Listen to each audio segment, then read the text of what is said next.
professor here. Professor Hendricks was alluding specifically to a transformative agenda that is fundamental, and he spoke about our elite not being patriotic. Now, how do they become patriotic? They must not be on the periphery. From 94 up to now, they've been on the periphery. Now, I'd like Professor Maloka to give us a trajectory. How do we move the elite from the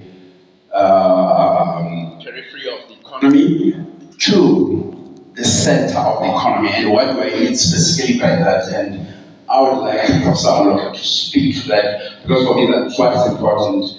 We've got geopolitical winds that are on our side in history, where geopolitical power shifts are there. Number one, how do we get our elite in South Africa right now to have proper representation in the Reserve Bank and the commercial banks, and to change the law so that the power of making money belongs strictly to the people, that is civil society? For me, that would be fundamentally transformative. Because right now, the people who are in the commercial bank, they're the same people who are in the Reserve Bank, and there's a conflict of interest there. How do we transform that in terms of capital? That is point number one. Number two, we can see that the United States of America is being pretty hostile. They're not begging us.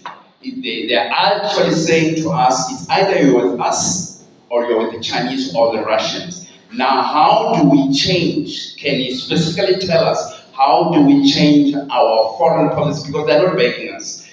Their hostility has been very cumulative up to right to the moment whereby they asked our ambassador to go.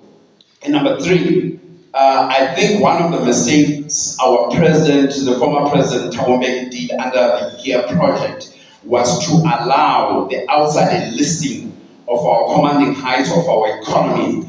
And these were serious companies, amongst them Anglo-American, etc. They enlisted outside. Now, when you enlist your commanding economies outside the country, it has a serious impact how you retain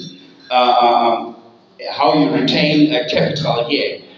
How is our elite going to make certain that capital is retained here in South Africa so that it can be invested amongst its people? Thank you very much, Nyabong.